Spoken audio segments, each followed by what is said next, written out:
수치가 거의 500 이렇게 지나가고 아주 호흡기 안 좋은 분들에게 큰 고통의 시간인 것 같습니다. 그래서 공기청정기가 참 많이 요즘 팔리는 것 같은데요. 우리 영혼의 청정기는 뭘까? 이렇게 주님 앞에 나와서 예배하는 것이 우리의 영혼의 청정기 이상의 효과가 있으리라고 봅니다. 또 복음을 전해서 곳곳에 있는 영혼들을 맑게 하고 그리스도의 생명으로 인도하는 귀한 선교의 일한 사역들에 또 동참하는 것도 그런 귀한 공기를 신성케 하는 하나님의 성령의 공기가 이 세상에 훈훈하게 하는 또 그런 기회가 되리라고 봅니다. 오늘은 특별한 또 손님들이 오셨습니다. 우리의 모든 예배는 항상 특별합니다만은 또 외부에서 특별히 오늘은 극동방송에서 여러분들이 오셨습니다. 우리의 늘 미리 별로 이야기 안 하는 게 우리 주특기잖아요. 그날과 그 시는 알지 못하느니라. 갑자기 와서 보너스 축복도 받는 것이 좋을 것 같아서요. 미리 오늘 극동방송에서 오신다는 말씀을 아무도 안 드렸는데 오늘 극동방송에서 여러분들이 오셔서 극동방송의 사역과 또 관계되는 여러 말씀들도 알려주실 것입니다. 오늘 우리 김용호 목사님께서 나와서 먼저 설교하시면서 모든 순서를 진행하시겠습니다. 우리 개척 창립하신 김용호 목사님 말씀 전하시겠습니다.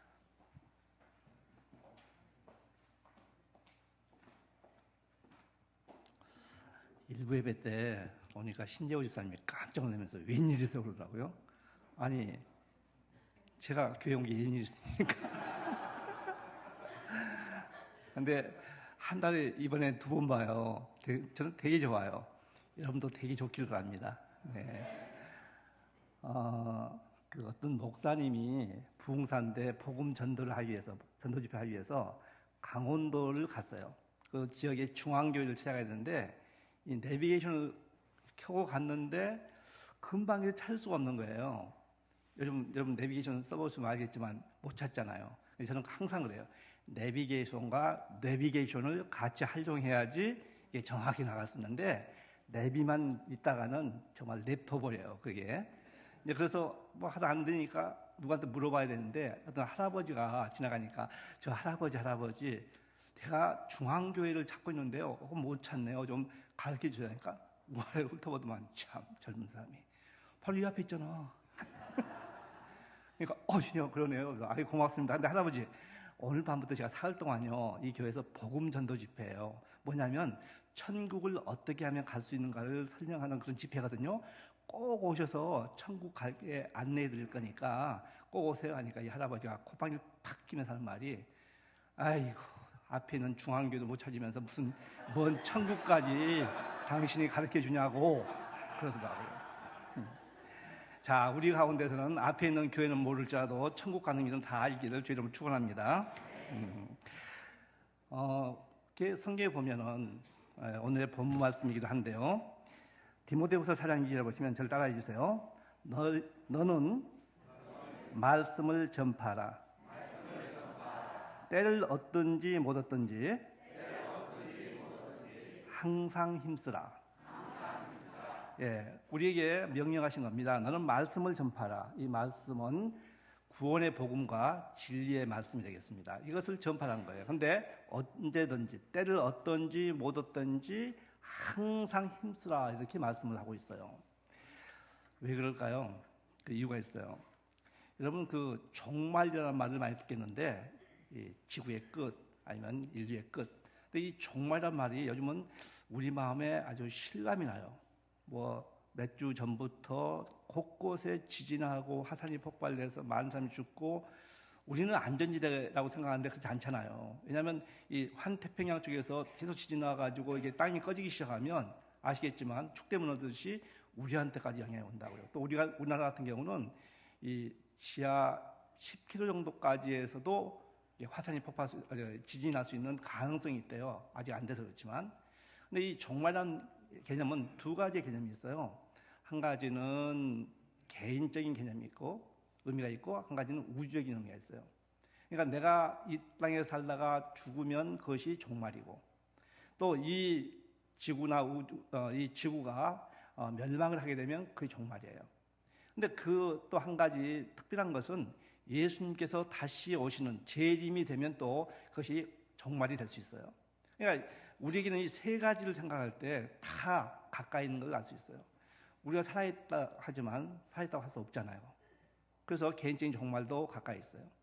지금 도처에서 되어진 거 보면 뭐 비가 많이 온다든지 지진이 난다든지 홍수가 나고 막 한다는 것, 특히 성경에 보면 종말의 징조에 대해서 나오는데 10가지 정도 이상 나와요. 첫 번째 뭐 여러 가지 있는데 그중 한 가지가 속도가 빨라진다고 그랬어요. 요즘에 여러분 휴대폰, 스마트폰 쓰신 분 아시겠지만 3G는 가고 지금 4G 시대예요. 그런데 지금 5G가 오고 있어요. 이것을 모르신 분은 오늘부터 공부하시기 바랍니다. 적응을 살려면 세상에서. 속도가 엄청 빨라요. 지금 비행기도 미국에서 한국까지 1시간이면 올 수 있는 비행기를 지금 제작을 하고 있어요. 이게 속도가 이렇게 빠른 것이 주님이 오실 징조 중에 한 가지라는 거죠. 또 부모가 자식이 부모를 배반하고 죽이고 하지 않습니까? 우리나라에 요즘 그 뉴스가 많이 나오잖아요. 부모가 자식을 죽이고 있어요.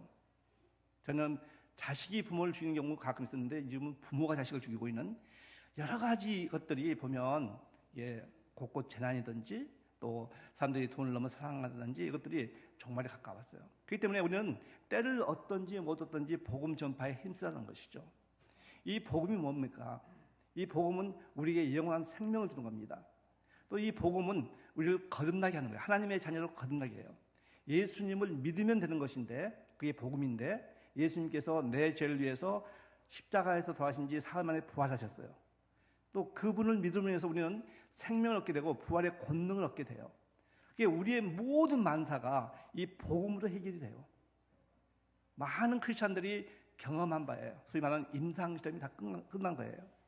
그래서 우리가 복음을 받게 되면 온 우주를 갖고 있는 것과 마찬가지의 능력인데 이 복음을 나도 믿어야 되고 남에게도 전파를 해야 됩니다. 그래서 때를 얻든지 못 얻든지 항상 힘쓰라는 말씀을 하고 있어요.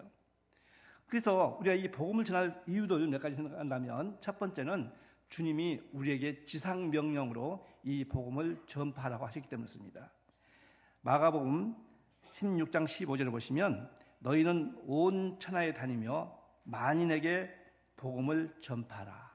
온 세상에 우리가 선교사님을 왜 보냅니까? 그 온 세상에 복음을 전파하기 위해서 선교사님을 내보내고 우리가 기도하면서 헌금하고 있는 거예요. 그래서 온 세상에 만민에게 모든 사람에게 복음을 전파하라는 겁니다. 설령 내가 미워하고 내가 원수같이 생각하는 사람에게도 복음을 전파하라는 거죠. 우리 주님께서 십자가에 계시면서도 복음을 전파한 거 아세요? 바로 옆에 있는 도둑에게 복음을 전파하셨어요. 그렇게 본을 보이셨어요.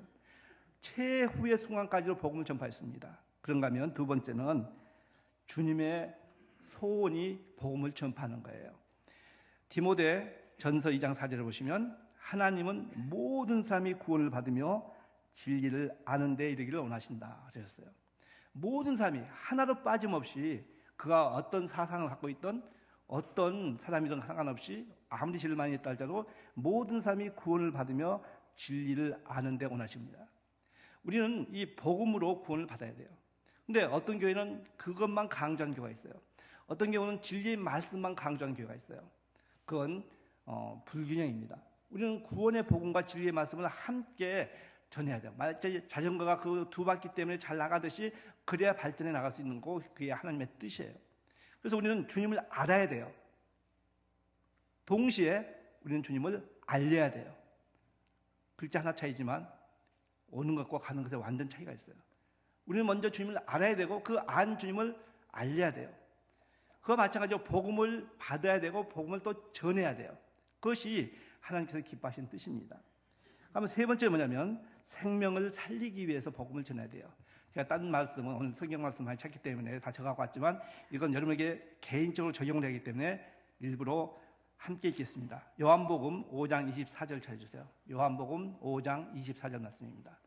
우리가 함께 이렇게 예배를 드려도 혹시 아직 예수님을 자기 마음의 구세주로 영접하지 않았다면 이 말씀을 곰곰이 믿어 받아들이시면 우리는 영생을 갖게 됩니다. 요한복음 5장 24절 말씀입니다. 다 같이요. 내가 진실로 진실로 너희에게 이르노니 내 말을 듣고 또 나 보내신 이를 믿는 자는 영생을 얻었고 심판에 이르지 아니하나니 사망에서 생명으로 옮겼느니라. 네, 이 보십시오. 우리가 예수님을 믿으면 영생을 얻을 것이오라가 아니라 영생을 얻었고, 이미 과거 완료형이에요. 여러분이 예수님을 믿자마자 이미 영원한 생명을 얻게 된 겁니다. 이 영원한 생명은요, 끝없이 사는 무한대의 생명이라는 말도 돼요. 그렇지만 그것보다는 하나님의 질에 해당하는 생명이라는 겁니다. 질 높은 생명이에요. 우리가 만들려야 만들 수 없는 질 높은 생명을 준다는 것이에요. 그것을 영원히 살게 한다는 거죠. 그래서 이 영생을 얻었고, 우리가 예수님을 믿자마자 우리의 이름이요, 우리가 태어나면 부모에 의해서 내 이름이 구청의 호지에 올라갑니다. 그런데 우리가 예수님을 믿으면 내가 아무 수고를 안 해도 믿자마자 내가 예수님을 내 마음의 구주로 영접합니다 하고 고백하자마자 내 이름이 하나님의 생명책에 올라가 있어요. 그래서 어떠한 경우에서도 우리는 구원을 받는 겁니다. 그래서 예수 믿고 죄를 지었어도 우리는 구원 받아요. 그게 주님의 가르침이에요. 그래서 죄를 짓자는 얘기는 아니에요. 극단적인 예를 드는 거예요. 저는 그 아침에 기도할 때 막 주님을 막 영광 돌리고 찬양하고 싶은데 이게 말빨이 짧아가지고 이게 안 되는 거 답답한 거예요. 그래서 제가 심지어는 제 친구 목사한테 그 사람은 말빨도 좋고 글빨도 좋아요. 그래서 그리고 그 교회는 막 하나님께 예배드리는 형제교회라는 곳인데 너무 막 하나님께 매 주마다 성만 찬하면서 주님께 영광을 돌려. 그래서 당신이 좀 글 써라. 그래서 나부터 좀 예배드릴 때 하나님께 막 영광을 돌리게 하자 하고 써왔는데 좀 미흡해갖고 지금 보류 상태에 있어요. 그런데 시편 103편 1절 5절 말씀을 갖고 예배를 드리는데 너무 좋은 거예요. 왜냐하면 내 영혼아 주를 내 속에 있는 것들아 다 주님을 송축하라. 내 속에 있는 모든 것들아 다 주님을 송축하라. 그의 모든 은택을 잊지 말자라 하면서 그 은택이 나오는데 너의 모든 죄를 사하시고 용서하시고 너의 모든 병을 고치시고 너의 생명을 파멸해서 생명으로 구원하시고 인자와 진리로 관을 씌우시고 너에게 모든 좋은 것으로 내 소원을 만족케 하사 내 청춘을 독수리같이 하시라는 이 말씀인데 이걸 고백하는 거예요. 주님을 송축합니다. 주님의 이름을 높입니다. 주님의 이름이 참 좋습니다. 모든 은택을 잊지 않습니다. 죄를 용서해 주시고 제 병을 고쳐주시고 또 저에게 이렇게 인자와 공의로 관을 써주시고 날 높여주셨다는 거죠. 이 고백을 하면 이게 반복돼요. 그런데 반복된다 해서 문제가 없어요. 왜냐하면 내 마음이 할 때마다 처음 한 것처럼 갖고 있으면 그것이 수만 번 반복이 돼도 괜찮아. 마음이 실려 있으면 너무 마음에 큰 기쁨이 드는 거예요. 거기에 보면 우리의 모든 죄를 용서하시고 그 모든 것이 풍성한 삶이지 않습니까? 그래서 우리에게 영생을 준다고 그랬어요. 그래서 여기 보면 영생을 얻었고 심판에 이르잖아. 우리는 예수 믿지 않고 죽으면 한 번 죽는 것을 사람에게 정하신 일이요 그 후에는 심판이 있다고 그랬어요. 여러분 이 심판은요 겁난 심판이에요. 상상할 수 없는 심판이에요. 모든 영화에서 나오면 괴기 영화 나오죠. 또 뭐 이렇게 SF 영화 나와서 막 별거 다 나오죠. 그것보다 더 힘든 심판이에요. 근데 거기에서 우리에게 생명을 준다, 구원을 준다. 얼마나 좋아요. 그래서 우리에게 영원한 생명을 남에게 전하는 이게 사랑의 행동이고 그게 사람을 사랑하는 거예요. 사랑하는 사람에게 가장 좋은 걸 주기 때문에 이와 같이 생명을 살리는 일이기 때문에 그렇습니다. 네 번째는 내가 복음을 전해드리고 있습니다. 내게 화가 오지 않게 하기 위해서입니다. 고린도서 9장 16절을 보시면 내가 복음을 전할 자도 자랑할 것이 없나니 내가 부득불 할 일입니다. 이것은 명령이고 책임이고 의무이기 때문에 할 일이라는 거죠. 부득불. 내가 선택이 아니라는 거죠. 절 따라해 주세요. 만일 복음을 전하지 아니하면 내게 화가 있을 것이로다. 예, 복음을 전하지 않으면 화가 있는 거예요. 그런 데서 뭐 지옥 가는 화가 아니라 우리에게 하나님이 주신 축복의 선물들이 있어요. 그 선물은 나만 잘 먹고 잘 살라고 준 게 아니에요. 복음을 전파할 때 그것을 활용하라고 주신 거예요. 여러분에게 어떤 여유가 있다면 그것을 복음 전파에 활용하셔야 돼요. 물질이든 아니면 실력이든 아니면 능력이든 아니면 재능이든 무엇이든지 간에 그걸 복음 전파하는 도구로 삼아야 돼요. 만약에 그렇지 않으면 우리는 그것을 뺏기게 돼요. 그 뺏긴 것이 화를 입는 거예요. 그래서 많은 걸 갖고 있다가 어느 날인가 다 없어진 사람들 보면 그건 바로 그 사람이 주님이 주신 것을 자기만 위해서 하게 되었습니다. 여러분 기복신앙이라는 일을 많이 하는데 그것은 똑같은 기도를 해요. 그러나 그 열매를 가지고 자기만을 해서 나면 그건 기복신앙이에요. 그러나 그 열매를 가지고 주를 위해 쓴다면 그것은 참된 기도가 되는 거고 참된 복이 되는 겁니다. 지금 한번 생각해 보세요. 내가 주님이 주신 것을 잘 하려고 하니까 내가 말을 잘해요. 말을 잘하면 그 말을 잘하는 것 갖고 뭐 합니까? 속된 말이지만 남을 씹는 데 사용하십니까? 아니면 복음을 전파하는 데 사용하십니까? 내가 가지고 있는 물질을 여유가 있으면 어떻게 하십니까? 남들은 물질이 여유가 없어도 막 주의 복음을 위해서 사용하는데 난 지금 어떻게 하냐는 거죠. 내가 호의롭게 살기 위해서 아니면 멋지게 하기 위해서. 물론 멋진 건 더 좋아합니다. 오늘 좀 새롭게 보이세요? 혹시? 누가 그러던데? 아무튼 근데 이렇게 멋지게 보이는 것도 주의 복음을 위해서 멋지게 보여야 돼요. 저는 명동에서 제가 청년회 가르칠 때 명동에서 철화옷을 입고 복음을 전하보다는 옆에 벤츠나 BMW 딱 놓고 멋있게 하고 복음을 전해라. 그러니까 청년들한테 그렇게 가르쳤거든요. 그 청년들 그렇게 하고 있어요.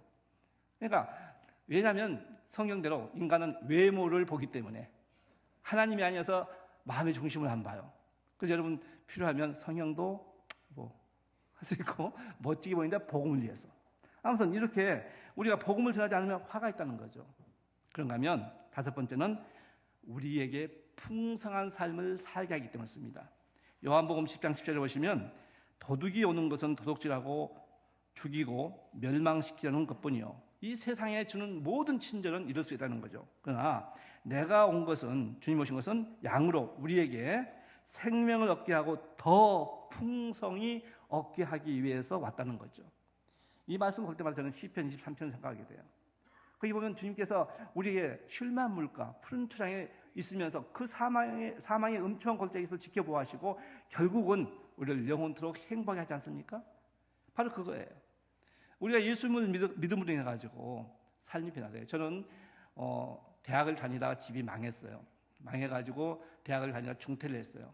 근데 제가 친구를 너무 좋아했어요. 우리 어머니가 너는 친구 때문에 망할 일도 있을 거야 할 만큼 좋아했어요. 근데 우리 집이 잘 살았거든요. 그때까지는. 그러다 딱 망하니까 이 친구들까지 갔는데 얘들이 나를 왕따 시키더라고요. 신불만 시키고. 내가 옛날에 신불 시켰는데 그래서 이게 아니구나. 그때 믿지 않을 때니까. 그래서 다시 인생을 다시 시작하겠다 해서 목포에서, 제 고향이 목포입니다. 목포에서 배를 타고, 물론 대학은 서울에서 다녔지만 목포에서 배를 타고 4시간 갔다가 2시간 걸어서 가는 곳이 신안군 비읍면 영월이에요. 영월이. 이제 거기 가가지고 저희 어머니가 생모, 저는 복이 많아서 어머니가 2분 계세요. 생모하고 키워주신 분하고. 그 생모가 계시는 곳이었는데 그 집이 초가집이었는데 바로 옆에 초가집 교회가 있었어요.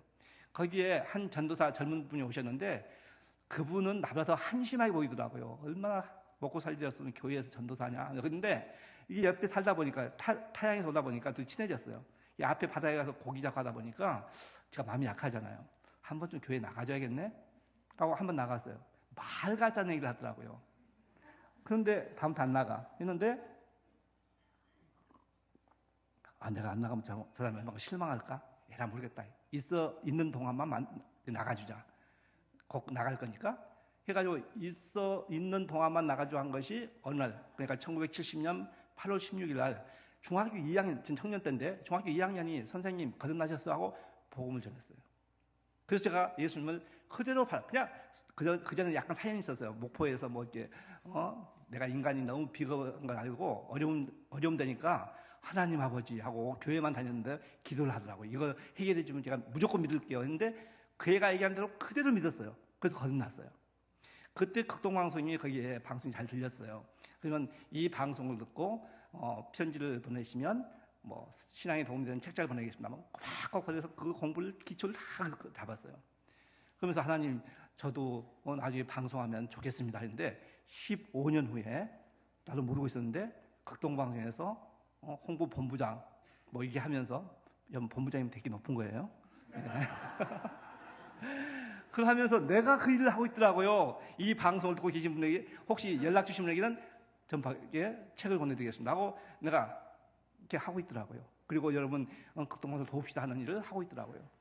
저는 잊어버려서 어느 날 그걸 깨달았어요. 전율이 왔어요. 하나님께서 그 갈 길, 대학 다니고 나서 그 시골에 가서 갈 길을 몰라서 대학 다니고 중퇴하고 어찌할 바 모르는 그 청년을 불러가지고 이게 해서 아마 수백만 명한테 복음을 전하고 있다고 생각을 해요.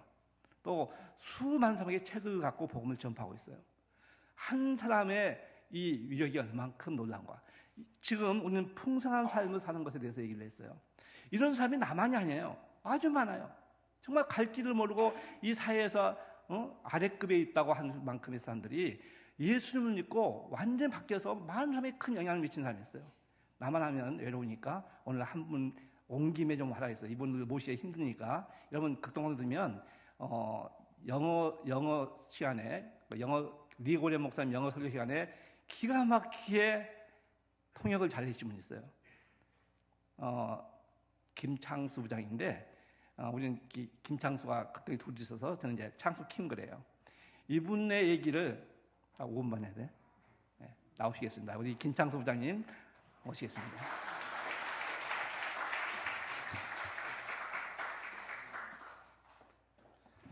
안녕하세요.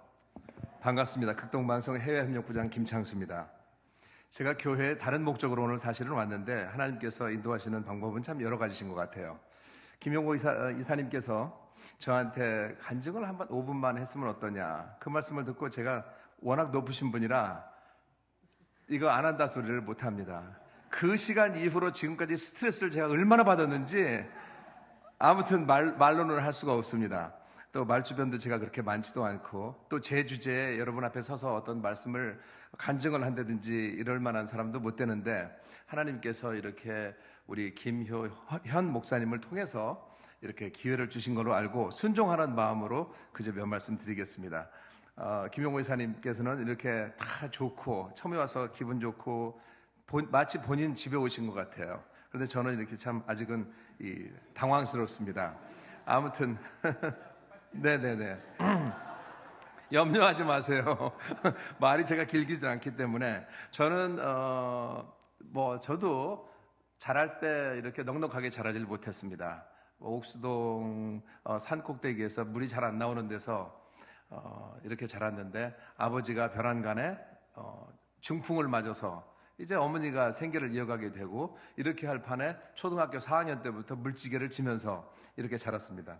그래서 초등학교를 졸업하고 그 철이 빨리 들어가지고 직장에 가서 어머니 그 생계를 좀 도와야겠다 해서 이 공장에 가서 한 월급이 3,000원이었어요. 제가 첫 달 월급이. 그렇게 해서 공장에 가서 일을 시작을 해서 그러니까 우리나라에서 이 교육부 혜택을 그렇게 많이 보지 못했습니다. 초등학교 나오고 겨우 나오고 중학교 못 땡기고 고등학교 못 땡기고 대학교 못 땡기고 그러다가 이제 어떻게 또 하나님께서 인도하심을 받아서 18살에 17살에 교회는 나가기 시작했고 나갔는데 도무지 말을 알아들을 수가 없어요. 지금 우리만큼 이렇게 알아듣는 것은 아브라함이 어떻다, 복음을 전하는 데 힘써라, 때를 얻든지 얻었든지 못 얻든지 이런 말이 너무 어려운 거예요. 사실은 젖과 꿀이 흐른다, 광야가 어떻다. 그냥 오늘 이 교회에 와서 내가 정말 느낀 것은 찬양의 은혜 받았고 예수님 부활하시고 나서 내가 아마 진짜로 이 성가대에서 이런 찬양을 들어본 것은 진짜 처음입니다.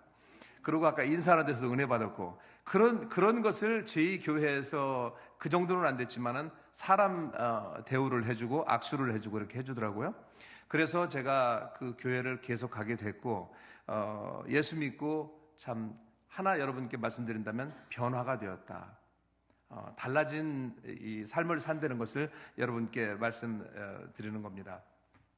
그래서 18살에 ABC를 배워가지고 이런 제 주제에 무슨 법 배워서 영어를 써먹겠다 이런 생각은 정말 상상도 못했는데 하나님께서 어떻게 인도하시는 대로 그냥 거기에 사랑에 빠졌는지 그 영어 공부를 누가 안 시켜도 그렇게 하게 되는 거예요. 그래서 이제 어떤 분이 저한테 영어를 배우고 타자를 배우고 운전을 배우라. 어떤 할아버지께서 그런 말씀을 주셨어요. 노인네들 연세 드시면 다 돌아가셔야지.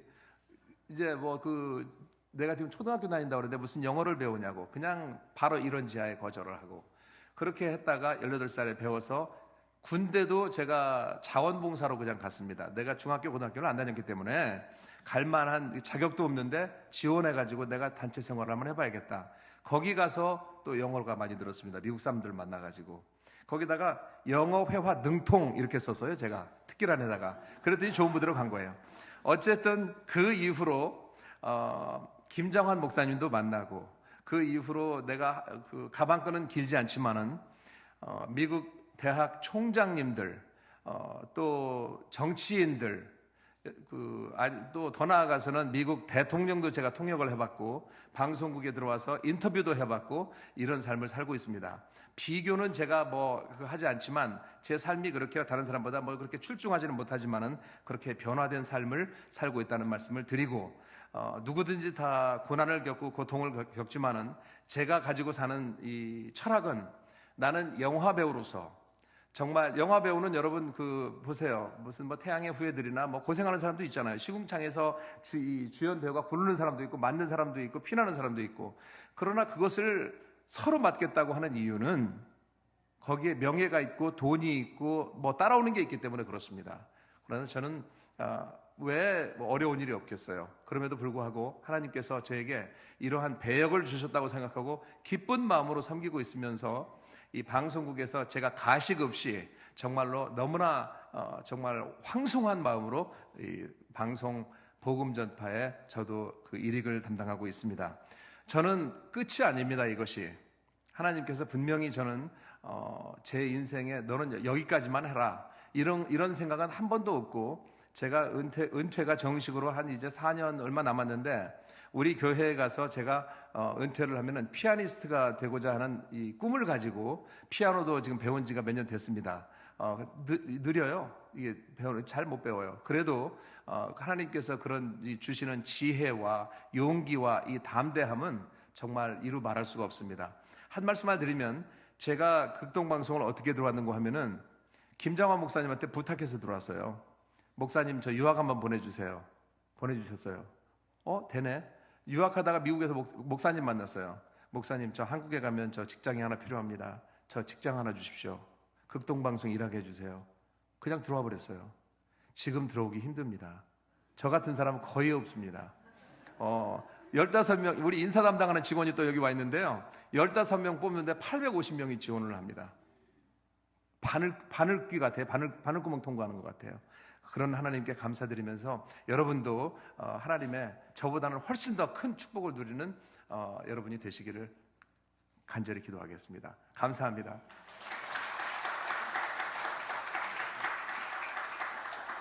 내가 기대했던 말이 두 마리가 있었는데 그걸 빼먹었어요. 첫째는 소상했으니까, 저분이 그 철공소를 일하면서 영어 테이프 하나 발견했대요.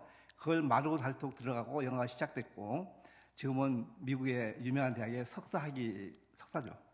마치지 못했습니다. 과정이에요? 예, 아무튼 예, 약간 춤을 잘 춰요. 엄청나게. 너무 유쾌한 삶이에요. 정말 유쾌한 삶이에요. 그래서 그렇게 하나님께서 우리의 낮고 낮은 신분을 높여주신다고 하는 말씀대로 이렇게 하신 걸 볼 수 있어요. 그래서 오늘 이렇게 우리가 복음을 전파해야 되는데 언제 해야 되느냐? 오늘 본문이 거예요. 너희는 말씀 전파해라. 때를 얻든지 못 얻든지. 이게요, 때라고 하는 것이 시간적인 의미가 있고 상황적인 의미가 있어요. 상황적인. 시간은 때 하면 다 아니까, 상황적인 것은 우리의 어떤 환경에서도예요. 또 우리가 어떤 감정에 의해서 좌우되지 말라는 거죠. 내가 기분이 좋으니까 하고, 내가 승리감이 있으니까 하고 하는 게 아니라, 기분 나쁘고 패배감이 있다 할지라도 복음은 전해야 된다는 거죠. 그래서 여기 보시면 로마서 10장 13절과 14절을 보시면, 누구든지 주의 이름을 부르는 자는 구원을 받으리라.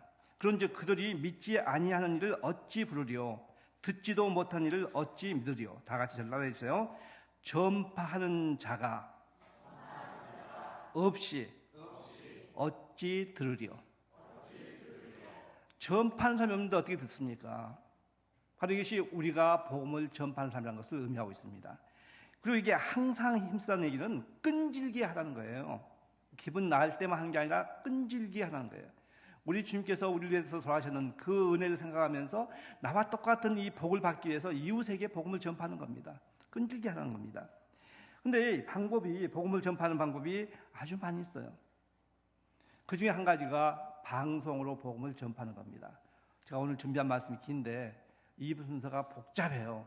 그래가지고 성령께서 역사하셔서 이 순서마다 참 잘 돼서 여러분이 은혜가 되기를 바라고 있는데, 짧게 좀 얘기를 하고 있는데, 바로 우리가 복음을 전파해야 되는데 이 전파하는 방법이 여러 가지 있지만 그 중에 한 가지가 함께 할 수 있는 것이, 동의할 수 있는 것이 방송으로 하는 거예요. 이 방송이 북한, 그리고 몽고, 그리고 뭐 러시아 쪽, 중국, 동남아 쪽, 이것이 제주에 있는 극동방송하고 서울에 있는 극동방송의 AM이 가고 있어요. 그리고 많은 사람들이 거기에서 방송을 듣고 변화가 되고 있어요. 뿐만 아니라 국내에서도 마찬가지. 많은 사람들이 실망에 빠졌다가 이 방송을 듣고 희망을 갖게 되고, 심지어는 저나 우리가 하는 프로에서, 제가 이제 방송한 적도 있는데 어떤 사람은 자살하려고 약을 다 준비했다가 방송 한마디 때문에 기다렸다가 문제 해결을 해서 안 죽고, 심지어 이제 한 달 전에 제가 거짓말인 것을 입증하게 될 건데 좀 이따 어떤 청취자는, 제가 하는 프로가 세상을 나누는 겠는데 그 전국 12개 방송에 다 나가요. 한 분이 문자 메시지 왔어요. 자기가 죽으려고 지금 생각을 하고 있는데, 그날 우리가 성경 퀴즈가 내용은 어째 내 속에서 낭망하며 내 속에서 불안해하는가. 너는 하나님을 바라라. 그의 도우심을 알려마 오히려 찬송하리라. 그것이 시편 30편의 퀴즈였어요. 우리는 성경을 읽게 하기 위해서 퀴즈를 쉽게 내거든요. 그분이 그걸 듣고 차를 한쪽에 세우고, 아 맞아, 내가 낭망하고 싶어도 죽을 필요가 없어 해갖고 자기가 안 죽기로 했다고 우리가 문자를 보냈어요. 그런 일이 우리 극동방송에 비일비재해요. 많아요. 그러니까 우리가 방송 선교를 함께 하게 되면 우리가 갈 수 없는 땅, 북한에 못 가지 않습니까? 또 요즘 북한까지 아니에요. 우리 대한민국에서도 아파트에서 문을 안 열어요. 그러나 전파는 새 들어가요. 그래서 사람이 바뀌고 있어요. 그러니까 이것은 정말 내가 몸으로 뛰는 복음 전파뿐이 아니라 심지어는 보이지 않는 그 전파가 우리의 삶을 변화시키고 있습니다. 정말 보람 있는 일이에요. 너무 보람 있는 일이에요. 그리고 한 사람의 변화가, 제가 그렇게 돼서 변화가 돼서 많은 사람에게 복음을 전하듯이 우리 김창수 부장님이 저렇게 변화돼서 많이 저분이 제일 두려워한 게 있어요. 자기가 학교도 안 다니고 여의도에 있는 동아일보 평생교육원 문화센터에서 그 KBS, MBC 그 아나운서들을 영어를 가르쳤어요. 뭐가 들으면 그분들이 혹시 자기가 그 당시에 무학자인 것이 발각될까 봐서 그 사람들 자기들 스스로가 속은 거예요. 아, 저분이 영어를 잘, 미국 분들 들으면 완전히 그 미국 발음이라고 이렇게 얘기를 하는데, 그래서 이분들은 그냥 그걸 접어들고 미국에서 공부를 하고 왔을 거라고 자기들 스스로가 결정해갖고 가서 배웠어요. 잘 배웠어요. 근데 그 다음에 그 발각을 와서 겁난다는 얘기를 제가 농담삼아 하고 있는데, 그만큼 하나님께서 놀랍게 역사하는 거예요. 근데 이걸 역사적으로 많이 그걸 볼 수 있어요. 한 사람의 변화가 엄청난 삶을 바꿀 수 있다는 것을. 여기 보시면 우리는 복음을 전파한 사람이에요. 우리도 마찬가지예요. 나 한 사람 때문에 생각지 않은 곳에, 여러분 나비 효과 아시죠? 한쪽에 조그만 돌이 떠있는데 저쪽은 바위덩이 떠있는, 그런 나비 효과가 복음 전파예요. 내가 생각지 못한 사람이 와서 고맙다 하는 거예요. 미국의 시카고에 무디 기념교회 담임 목사님이기도 하시고 학장도 하셨는데, 리 스트로웰이라는 목사님이 계셔요. 그분이 그 시카고의 트리뷴지 유명한데 거기 기자인데 아주 무신론자로서 유명했어요. 근데 어느 날 복음을 받아들여서 예수님을 믿게 됐어요. 그래서 이제 복음을 전파했죠. 그 트리뷴지 기자들한테. 어느 날 제 친구한테 이번 부활절 때 우리 교회 올래? 우리 교회 오면 음악회 멋있게 하니까 괜찮을 거야. 그러니까 야 관도 너나 잘 믿어. 그래서 실망했어요. 근데 몇 년 후에 그분이 윌로우 크릭 교회라는데 갔는데 어떤 사람이 와가지고 인사를 하면서 고맙다는 거예요. 뭐가 고마운데요? 그때 당신이 트리뷴지 당신 친구한테 부활절 알아 했는데 거절당하셨죠. 네. 그때 저는 그걸 듣고요. 부활절 때 그 교회 갔어요. 제가 예수 믿게 됐어요. 그래서 너무 고마워요. 여러분 내가 복음을 전하는 대상 딴 사람들 엉뚱한 사람이 믿어가지고 영향을 미친다는 거죠. 한 사람으로 인해서 된다는 거예요. 저하고 같이 세상을 이렇게 같이 방송한 분이 공부영 아나운서인데 직급은 이사예요. 저는 나이 밑에 있었는데 지금은 이사급인데 이분을 일부러 오늘 오신다고 해서 여러분 공병 이사를 보여주기도 위해서 한 사람으로 인해 가지고 얼만큼 큰 영향을 미친가를 잠깐 듣기로 하겠습니다. 공병 이사 나오겠습니다.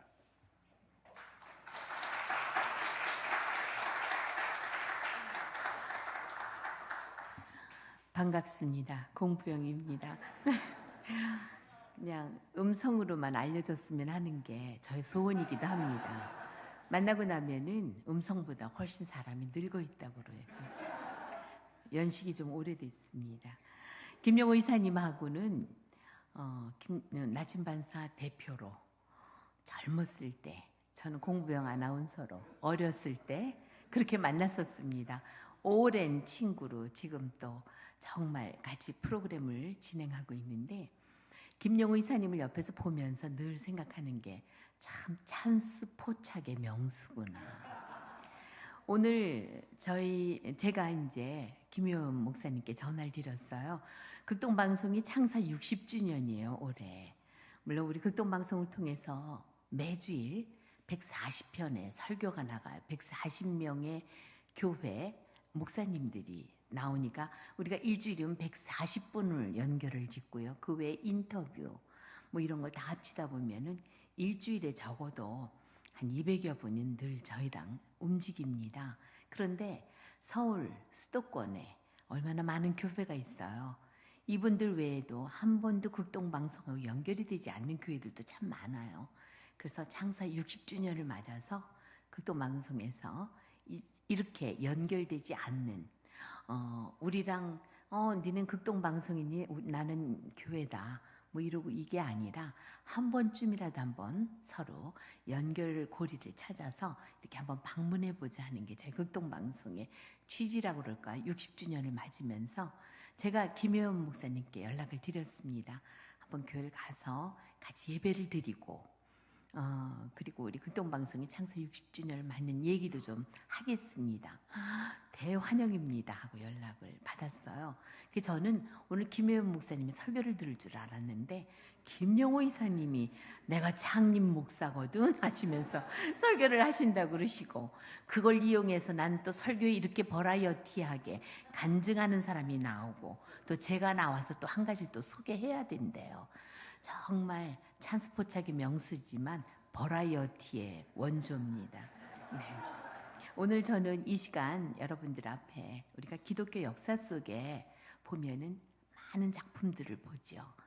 음악이라든가 또 미술 작품이라든가 그걸 통해서 우리가 참 감동을 많이 받는데, 오늘은 특별히 그 독일의 화가 스텐버그라는 분의 십자가에 숨겨져 있는 그런 그림 얘기를 이 시간에 함께 나누도록 하겠습니다. 독일 화가인데 이 스텐버그가 이제 그림을 그리니까요. 어느 날 그 유명한 성 베드로 성당에 위고 신부가 와서 예수님께서 십자가에 못 박혀 돌아가신 그 십자가의 그림을 하나 그려달라는 요청을 받습니다. 그래서 이제 그림을 그리기 시작을 하는데 흥이 안 나요. 왜냐하면은 우리도 그래요. 믿는 사람들이 항상 뭘 부탁을 하면서 싸게 해주세요. 우리가 헌금이니까 돈이 없습니다. 그러니까 아마 그림 물감, 캔버스 값만 주겠다고 그랬을 것 같아요. 나머지는 당신의 헌신으로 좀 해달라고 그랬을 것 같아요. 그림을 그리다 흥이 안 났어요. 아마 주머니에 돈이 없었나 봐요. 그래서 그림을 일단 밀어놓습니다. 돈을 조금 더 받겠다고 얘기를 해야 되겠다 하는 생각이 있었겠죠. 그러고서는 아마 그 당시에 여자 그림을 그리면 잘 팔렸으니까 그 집시 소녀, 그 이름이 페피타라는 소녀가 있었는데 되게 이뻤나 봐요. 그 소녀를 모델로 해서 그림을 그립니다. 어느 날 그림을 그리다 잠깐 휴식 시간을 놓고 있는데 밀어놨던 그림을 그 페피타라는 집시 소녀가 보더니 어머 선생님 저 그림은 뭐예요? 그때 이제 아마 대충의 기본 그림은 그려졌었고, 근데 그 그림을 보면서 그 얘기를 하니까 예수 그리스도가 인류의 죄를 위해서 십자가에 못 박혀 돌아가신 그림을 그리는 거야. 이렇게 쉽게 아무렇지도 않게 얘기를 합니다. 그때 그 페피타라는 소녀는 그 그림을 보면서 어머 저분이 인류의 죄를 위해서 십자가에 못 박혀 돌아가셨다고요? 어머 그러면 선생님의 죄를 위해서 내 죄를 위해서 돌아가신 거예요? 그러면서 이 소녀가 눈물을 뚝뚝 흘리며 얘기를 합니다. 그러니까 이 저 스탠버그는 너무 당황해서 근데 사흘 만에 살아나셨어라고 다시 얘기를 합니다. 그러니까 소녀가 살아나셨어요. 정말이요? 다행입니다. 나의 죄를 위해 십자가에 못 박혀 돌아가셨다. 다시 살아나셨다고요? 그래서 눈물을 흘리며 얘기를 하고요. 이어서 하는 얘기가 그러면은 선생님도 저분을 사랑하시겠지요? 아니 선생님을 위해서 못 박혀 돌아가셨는데 사랑하시겠죠. 나도 나의 죄를 위해서 못 박혀 돌아가셨다면 나도 저분을 사랑해야죠. 떨리는 음성으로 그 얘기하는 걸 듣게 됩니다. 그리고 그 소녀는 이제 돌아갔어요. 근데 그 소녀의 그 질문이 계속 머리에서 뱅뱅 도는 거예요. 그렇다면 선생님도 저분을 사랑하시겠지요. 저분이 나를 위해서 십자가에 못 박혀 돌아가셨다고요.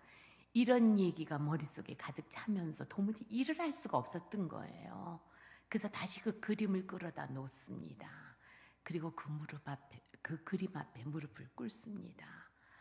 세상에 나의 이 아무렇지도 않게 한 이 한마디에 그 소녀는 그걸 믿고 저렇게 눈물을까지 흘리고 나도 예수님을 사랑하겠노라고 얘기를 하고 가는데 나는 도대체 뭘 하는 겁니까?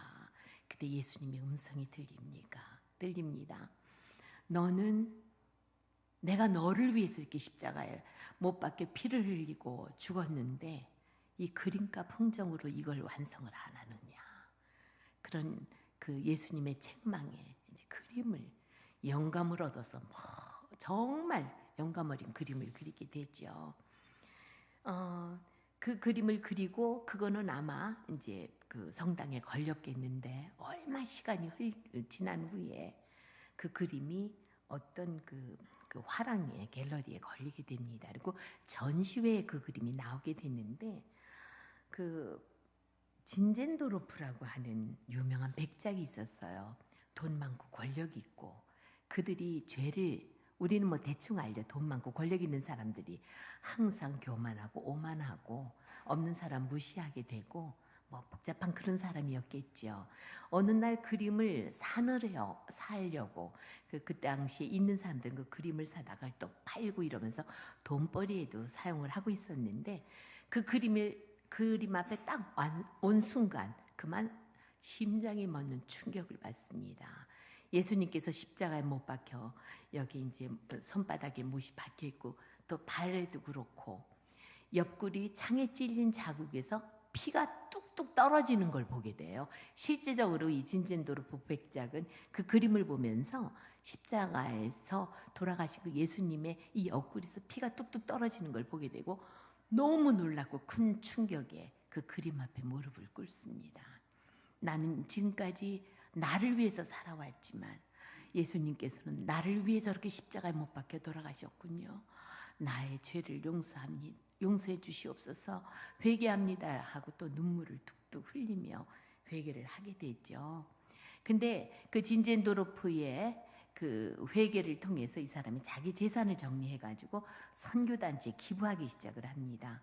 그러면서 모라비안 형제단이라는 한 선교단체에 큰 돈을 기부하는데 그때가 1700년대거든요. 신대륙이 발견되고 그리고 많은 사람들이 신대륙에 복음을 전하러 가기 시작을 하는데 워낙 먼 길이기 때문에 돈이 많이 드는데 이 헌금한 돈으로 기증을 한 돈으로 이 모라비안 형제단이 선교사 2명을 이제 신대륙 아메리카로 보내게 되죠. 그래서 거기서 그 사람들은 열심히 복음을 전하게 됩니다. 그리고 이제 임기가 돼서 돌아오는데요. 배를 타고 오죠. 1700년대 비행기가 없었을 때니까 배를 타고 오다가 폭풍에 이 배가 파손될 정도로 정말 정신없이 어려움을 겪게 됩니다. 사람들은 뭐 난리가 났죠. 이제 죽을까봐 무서워서. 근데 그때 이 모라비안 선교사 2명은 여러분 두려워하지 마십시오. 우리의 목숨 하나님 손에 달렸습니다. 하나님께 기도하면서 하나님의 구원을 기도합시다라고 다 가판으로 막 모으게 하고요.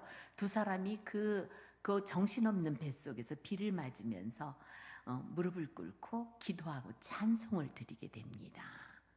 근데 이제 무사히 그 배가 이제 돌아오게 되는데 그 배 속에서 그 기도하는 두 선교사님을 부러운 눈으로 또 부끄럽게 숨어서 보는 사람이 있게 됩니다. 왜냐하면은 자기도 두려웠거든요. 그래서 막 어디 숨을 곳을 찾아서 숨어 있었던 분이 있는데 바로 그분이 그 요한 웨슬레 목사님입니다. 감리교회 창시자죠. 그분이 자기도 무서워서 덜덜 떨고 있었을 때 이 모라비안 선교사 두 분은 그 갑판에 앉아서 기도하면서 찬양을 하고 다른 사람들을 그 불안해하지 말라고 두려워하지 말라고 평안을 전하는 모습을 보고 깜짝 놀라면서 충격을 받게 되는 거예요. 나는 도대체 예수를 믿고 나는 목사인데 나는 지금 이 꼴이 뭔가 너무 부끄러웠거든요.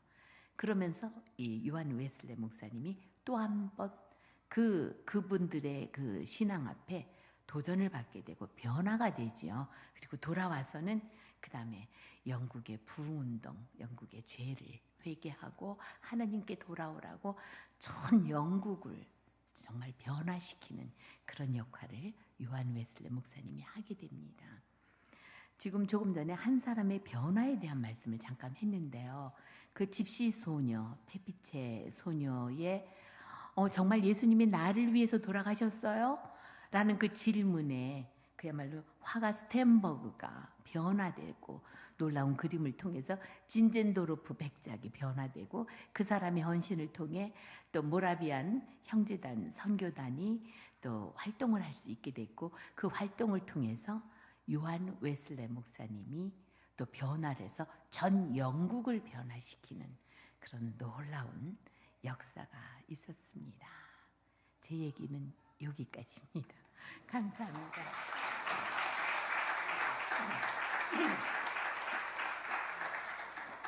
저분 되게 건강해 보이죠? 저분 몇 년 전에 암 수술 받았어요. 그래서 되게 건강해서 제가 이 얘기를 당신은 암 수술 안 받았지? 피로 회복 수술 받았지? 할 만큼 건강했어. 그러니까 하나님 안에 있으면 저분은 아현 감리교회 장로님이셨어요. 그래서 웨슬레가 전 세계에게 감리교를 시작하는 것이 그런 사연이 있다는 거죠. 나의 행동을 과소평가하지 말라는 겁니다. 제가 1984년에 늘fun교회를 창립하고 1986년에 이제 그동안에서 올해에서 원래 겸직이 안 되는데 아무튼 회장님 김장호 선생님 와서 일 좀 도와라 해가지고 시작을 했거든요. 오늘 뭐 오신다고 해갖고 김현 목사님 부르더라고요. 내가 뭐 창립 목사에서 온 게 아니고 극동목사님과 인연이 있으니까 저 와서 온 거였는데 아무튼 이렇게 하나님께서 보이지 않는 손길로 역사하신다는 거죠. 그런데 이제 극동방송의 역할을 우리가 막연하게 북한에 복음을 전하고 있어. 저게 누가 들을까? 뭐 북한은 감시가 심하고 하는데 제가 좀 시간이 갔지만 오늘 조금 좀 늦게 끝날 것 같아요. 그러나 많은 사람들이 알고 있으니까 이해를 하시고요. 영상을 하나 보여드릴게요. 북한에서 어떻게 복음을 듣고 와가지고 이 사람이 또 어떻게 역할을 하고 있는지 한국에서 한번 보시기 바랍니다.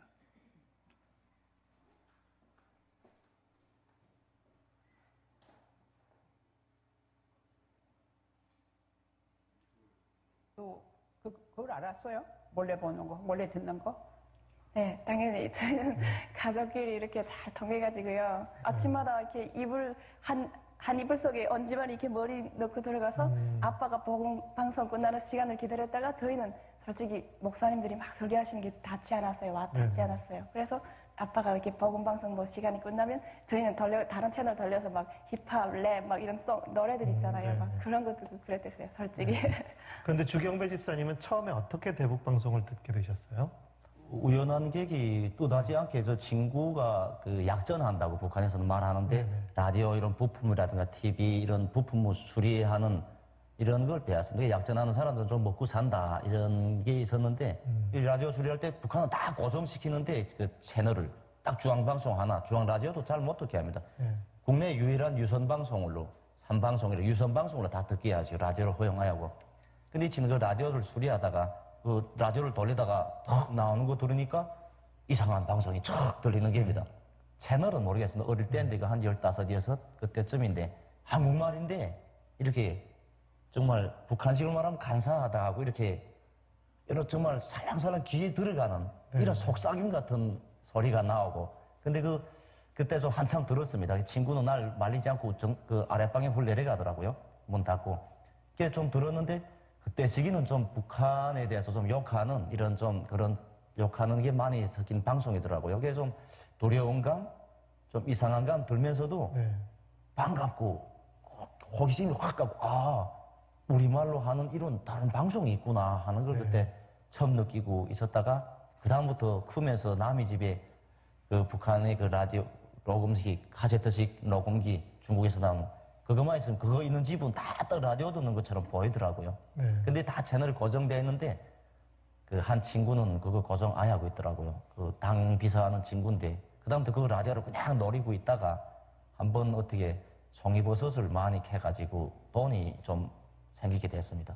그래서 다른 건 다 안 하고 그거 오랫동안 그 벼르던 그 소원을 네. 가슴실을 뛰어내려가서 그 친구 보고 넌 시장 나가 살 수 있지 않냐? 나는 산골에 살았으니까 너 시장 나가서 하나 좀 사라 하고 돈 던져주고 그 새가 그 쓰던 걸 그 원래 그 제품 가격을 주고 그때 돈으로 8,100원이었습니다. 네. 그때 돈으로 큰 돈이었습니다. 그리고 그 덕지덕 해가지고 집으로 막 따라 올라왔지요. 올라와서 트니까 들리기 시작하는데 그때부터 듣기 시작했습니다. 네. 네. 그때 그 복음을 받아들였어요. 그 복음 방송 통해서 복음 방송인지 모르고. 아니 모르고 지금 보면 북한에서 가장 잘 들리는 방송이 국동방송 주파수가 제일 잘 들어옵니다. 네. 그 다음에 미국의 소리 그 VOA, 네. 네. 그 다음에 RFA 자유아시아 방송, 그 다음에 KBS 사회교육 방송 지금 한민족 채널로 교체된데 그 채널이 잘 들리는 순서 보면 그렇습니다. 근데 그때는 어떤 채널이 있는지도 모르고 교육이 전혀 없으니까 막 돌리면서 뒤에 들어가는 소리부터 듣기 시작했죠. 네. 네. 이게 정말 들은 거 보면 그때는 라디오를 들은 게 아니라 먹었습니다. 진짜 온몸으로 먹었습니다. 네, 네, 먹어도 네. 그래서 온몸이 흠뻑 훔치돼서 온 집안이 자기 피 나눈 가족인데 뭐 잡혀가 뭐 같이 죽고 뭐 이런 생각하고 이 귀한 걸 혼자 듣고 전파한다는 게 말이 안 되더라고요. 그래서 네. 같이 들었습니다. 마당 앞에 그 큰 개들이 있어서 우리 개들은 독립집이었는데 그 개들이 많이 짖어서 개들이 짖을 때는 그 띠까꾸고 나가고 뭐 이렇게 해서 개가 감시했었지요. 그리고 들었는데 그 듣는 과정에 점차 정리되면서 아 어느 시간대는 어느 방송이 나오는구나. 그리고 국동방송이 좋은 점은 24시간 들립니다. 뭐 RFA라든가 뭐 다른 방송들은 KBS 한민족 방송 같은 건 낮 시간에 안 들립니다. 국동방송은 새벽 시간에 주로 들었습니다. 그때 복음 모르고 아무것도 모르고 예수님에 대해서 어릴 때 어머님한테서 듣고 알았지만 그 교회라든가 예수님이라든가 뭐 설교 복음에 대한 건 찬송가라든가 그거는 국동방송 통해서 듣게 되는데 새벽 시간에 근데 그 방송 새벽 시간에 그때 들을 때 제일 그 애청하던 게 새벽을 깨우며라는 그 종소리와 함께 그 시작되더라고요. 그게가 얼마나 그리고 부르는 찬송이랑 그 다음에 뒤따르는 설교랑 이 가슴이 흘러드는지 네. 그러니까 낮에는 나가서 직장 그 북한은 벌어먹고 살기 위해서 출근하는 것이 아니라 3일 이상 출근하면 통제하니까 잡아가니까 막 그 무결하면 단속한단 말입니다. 그러니까 낮에는 나가서 억지로 나가서 하나로 농사일이니까 고된 그 산골짝 농사일을 하고 그다음 밤에는 들어와서 이렇게 맛있는 이런 생명이 있는데 어떻게 잡니까? 안 잡습니다. 정말 밤 되기 바쁘게 그래서 그 라디오로 채널 바꾸면 정말 분야별로 심취하지요. 그 밤만은 나한테는 정말 생명의 시간이고 정말 인간다운 시간이고 나만이 정말 자유로운 시간이고 기쁜 시간이었죠. 그래서 막 듣다가는 어느새 새벽이 됩니다. 근데 낮에 일했지 밤새 강구고 들었지만 이 피로가 풀려야 낮에 나가 일하니까 그래서 그 새벽에 국동방송 채널을 놓고 들으면 그 밤사이 쌓인 피로까지 싹 풀립니다. 네. 그 찬양자매는 처음에는 아빠가 먼저 들은 거잖아요. 네. 아빠는 또 들은 거를 딸에게 말하지 않을 수 없었을 것 같고 아빠가 처음 남한에 대해서 이야기를 해줄 때 어떤 얘기를 들었어요?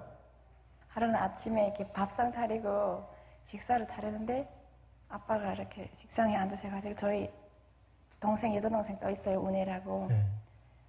저하고 저 동생을 이렇게 바라보시면서 아마 아빠가 그날 은혜 많이 받으신 날인 것 같아요. 우리 찬양이하고 은혜는 이 다음에 시집 갈 때 되면 목사님 아니면 선교사님이 되시실까라 막 이러시는 거예요. 그래서 네. 네. 목사님이 뭐 선교사님 뭔지도 모르고요. 그냥 웃으면서 네 하면서 막 그냥 대답하고요. 네. 막 그랬던 기억이 나요. 네, 그래서 약간죠. 아빠가 이렇게 특별하게 남한에 대해서 막 네. 설교하신 약간 적은 됐어요. 네. 지금 저 가족이 다 한교가 있거든요. 저분이 이녀 1남을 줬어요. 근데 집 와가지고 이름을 바꿨는데 저분은 주경배 집사. 다른 주찬양, 또 그 아래 다른 주은혜. 아들이 되게 멋지게 생겼어요. 무비스타 같이. 근데 그는 주온유.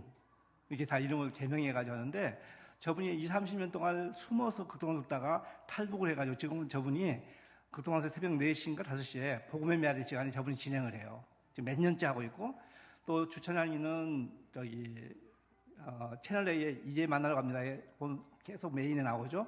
그래서 찬양이는 와가지고 온 지 얼마 안 됐는데 미국 가서 연수도 하고 갖고 영어도 잘해요. 지금 보면. 그리고 최근에 부산에 있는 어떤 대학교에 교수하고 결혼을 했어요.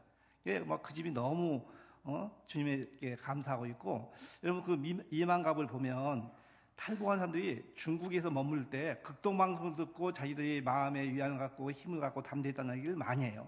그러니까 극동방송 내가 잠을 자고 있는 순간에도 계속 사역을 하고 있다는 거죠. 바로 이 일에 우리가 함께 한다면 얼만큼 보람된 일이에요. 우리가 한 달에 10,000원씩을 헌금하면 1분 전파 선교사라고 얘기를 해요. 그러니까 여러분이 1분을 책임진 거예요. 물론 10만 원 하면 10분 책임진 거고 얼마든지 할 수 있어요. 그러니까 적어도 1분 10,000원이라도 해가지고 한다면 우리가 커피 2잔, 스타벅스에서 커피 2잔 안 마시면 그래서 돈이 적게 들죠. 그래서 이 일에 함께하는 것이 얼마큼 보람된 일인지 몰라요. 어떤 한 사람이 있었는데 그 사람이 수진이에요. 수진이가 밤에 잠을 자는데 이상한 느낌이 들고 유황냄새 나가지고 깨보니까 어떤 메신저가 왔었어요. 그러면서 너 미경이 알지? 네. 그 미경이 나한테 보낸 편지하고 이렇게 줬는데 그 편지를 보니까 미경아, 내가 너를 정말 친구로 생각했는데 넌 내 친구 아니야. 너는 정말 나쁜 아이야. 너하고 나하고 10수년을 함께 했지만 너는 교회 나가면서 한 번도 교회에 대한 얘기, 예수님에 대한 얘기를 안 했어. 난 지금 지옥에 와 있어. 상상할 수 없이 고통스러운 것이야. 뜨겁고 아비기한이 오고 너무 무서워. 그럴 때마다 너는 나한테 아무 말을 안 했던 것이 너무 원망스러워. 넌 난 친구가 아니야. 하면서 원망 섞인 편지를 봤어요. 그걸 보고 깜짝 깼는데 유황냄새 난 거예요. 이제 미경이한테 다음 주에 교회 가자고 얘기를 해야겠다고 아침을 기다렸다가 아침에 미경이 집에 전화해서 그 엄마가 받으니까 어머니 미경이 좀 바꿔주자니까 너 몰랐었니? 미경이 어젯밤에 교통사고로 죽었어 라고 하더래요. 여러분의 미경이도 있을 수 있어요.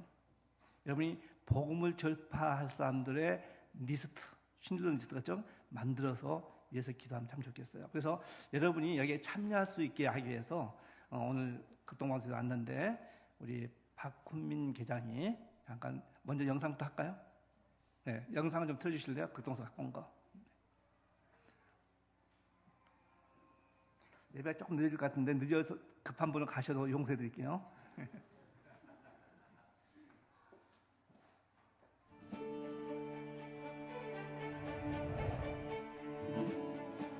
(1956년) 겨울 전쟁의 폐허가 핥히고 간 이 땅에 송신탑을 세우며 시작한 극동방송은 지난 60년간 오직 복음, 오직 예수를 전하는 순수 복음 방송만을 고집하며 17억 동북아시아의 영혼 구원을 위해 노력해왔습니다. 매년 중국, 일본, 러시아, 북한 등 극동방송의 복음을 실은 전파가 닿는 곳마다 방송을 듣고 주님을 영접했으며 신앙생활에 큰 힘과 용기를 얻고 있다는 감격적인 반응을 보내오고 있습니다. 특히 수천만 명의 현지 중국인들과 조선족 동포들이 극동방송을 통해 말씀에 대한 목마름을 채우고 있습니다. 중국에서는 하나님 말씀이 전파될 때가 아닌데 가만히 극동방송을 듣고 하나님이 있다는 걸 들었어요. 너무도 하나님 말씀을 갈급했던지 극동방송이라는 방송들이 너무 좋아가지고 이 복음을 전해야 되겠다고. この FEBC の働きがなかったら今私ここにいないし自殺してたかもしれないだからここから今の私の新しい一歩が始まったっていう感じがしましたね。 예수 믿는 것이 발각되면 처형되는 죽음의 땅 북한에도 40여만 명의 지하교회 성도들이 목숨을 걸고 믿음을 지켜가고 있습니다. 목회자와 선교사가 들어갈 수 없는 이 영적 황무지에 막힘없이 들어갈 수 있는 것은 오직 극동방송의 복음 전파뿐입니다. 지금도 탈북자들의 증언을 통해 수많은 지하교회 성도들이 극동방송을 통해 주님을 영접하고 말씀과 찬양으로 양육받는 놀라운 역사들이 일어나고 있다는 사실이 전해지고 있습니다. 또한 극동방송을 들은 한 북한 지하교회 성도가 중국을 통해 500위안의 헌금을 보내오는 등 방송을 통한 놀라운 역사가 북녘 땅에서도 일어나고 있습니다. 북한에서 우리 극동방송을 들으셨습니까? 그렇죠. 그 새벽에는 날 밝기 전에는 들리지만 날이 밝으면 안 들려요. 그렇죠. 저희 막 뿌지직 소리 나면서 안 들리지만 그래도 밤에 나가서 그 밤 시간을 보내기 위한 2시간 근무 때 졸리기도 하고 힘들기도 하고 지치고 그랬던 사람들이 그 방송을 들으면서 이게 우리가 분명히 알아듣는 방송이니까 듣어요. 듣는데 그렇죠. 함부로 말은 못해요. 예, 그러면서도 스스로가 하나님이 뭐지? 예수님이 뭐지? 이러면서도 계속 알고 싶어 해요. 소형 라디오를 가지고 있던 거 밤 1시부터 새벽 4시 반 5시 정도까지는 얼마나 잘 들리는지 몰라요. 그 극동방송을 통해서 제가 그때 믿음이 성장하기 시작. 거기서 내가 구원의 확신을 가졌어요. 그저 밤만 되길 기다렸어. 방송 듣느라고. 지금 북한의 영혼들이 이 방송을 그렇게 듣고 있어요. 극동방송은 꿈에도 잊을 수 없는 우리의 반쪽 북녘의 생명의 말씀을 전하며 평화 통일을 앞당기는 방송이 되고자 최선을 다하고 있습니다. 이 사역이 지난 60년간 지속되어 올 수 있었던 원동력은 바로 여러분의 눈물의 기도와 후원이었음을 고백합니다. 지금 월 10,000원의 후원과 기도로 거룩한 북방 선교의 주인공이 되어주시길 부탁드립니다. 하나님은 전파 선교사 한 분 한 분을 통해 평화 통일의 역사를 만들어가고 계십니다. 저는 이 복음 전파에 실제 있어가지고 중요성 알잖아요. 그래서 저도 몇만 원씩 매달 하고 있고 제 처도 따로 헌금하고 있고 저희 첫째, 둘째도 하고 있어요. 제가 너희는 이걸 해야 돼. 그러니까 이들도 뭐 순수하게 해야죠 하면서 몇만 원씩 하고 있거든요. 우리 온 가족이 다 하고 있어요. 김창수 기억이 나요? 보고해줘도 괜찮아. 어른한테 보고하셔도 돼. 아무튼 하는데 여러분 4시간대 57분에 들으면 전파 선교사들이 나와서 간증한 게 있어요. 자기만이 아니고 무슨 목적으로 전파 선교사인데 그게 다 이루어졌다는 거예요. 막 너무 막 생생해요. 짠 게 아니에요. 그분들이 나와서 직접 간증하거든요. 여러분이 어떤 목적을 가지고 하나님께 서운한 마음에서 하셔도 좋고 좋습니다. 여러분 그 사람이 유명하기 전에 알아놓으면 나중에 유명해도 참 좋아요, 관계가. 제가 개인적으로 뽑은 극동방송 차세대 리더 5가 있는데 그중에 한 사람이 오늘 왔어요. 그냥 보내기 하셔서 잠깐 앞으로 모시겠습니다. 남영형 앞으로 나와. 잘생겼어요. 전에 이분이 행복한 저녁 즐거운 라디오 진행을 했어요. 몰라. 내가 공부형 이사하고 2년 반 동안 생방송 알지 그 프로. 잘생겼죠? 예, 서울에서 있다가 광주 갔다가 서울에 왔는데 내가 놀라운 게 원래 그 방송에서 편성국에 있는 걸 좋아하잖아요. 이분은 방송 아나운서로 왔으니까.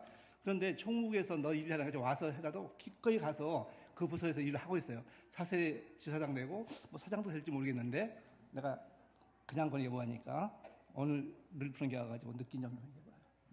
네. 아니 아버지도 아름답고 부럽게 얘기해도 돼. 네, 극동방송 남현종입니다. 반갑습니다. 오늘 저희 극동방송 관련된 이야기 많이 들어주셔서 너무 감사하고요. 시간이 정말 많이 지났는데도 전혀 표정들이 어둡지가 않으시고 이렇게 밝게 맞아주셔서 감사합니다. 내년 이제 61년 다시 새롭게 시작되는 60년을 준비하는 한 해로 극동방송이 보내고 있습니다. 목적은 단 하나입니다. 하나님께서 분명히 이 나라를 하나 되게 하셨을 때 제일 먼저 들어가서 지금도 어둠 가운데 있는 그 영혼들에게 복음 전하는 일을 하기 위해서 준비하는 기간입니다. 같이 기도해 주시고 동참해 주시면 감사하겠습니다. 감사합니다. 한 가지는 이제 극동방송에서 일을 하면서 가장 보람 있었던 일 한마디 있습니다. 극동방송 사역하면 사실은 이제 전하는 일을 많이 한다는 생각을 하게 되는데요. 제가 가장 큰 복을 받았습니다. 하나님께서 극동방송 안에서 사역하면서 나름대로 열심히 어둠 가운데 있는 사람들, 힘든 사람들에게 희망도 주고 힘도 주고 해야지 이런 생각하면서 사역을 하니까요. 다른 사람들이 아니라 하나님께서 저희 가정 가운데 빛도 주시고 행복도 주시고 기쁨도 주시더라고요. 직원은 아니지만 여러분 전파 선교사로 동역하시는 그 귀한 섬김 가운데 동일한 은혜와 복이 있을 줄로 믿습니다. 성경에 보면 주님께서 우리가 하는 일이 결코 헛되지 않다고 고린도서 15장에 나와 있어요. 여러분의 오늘 일이 결코 헛되지 않기 때문에 함께해 주시길 바라겠습니다. 기도하겠습니다.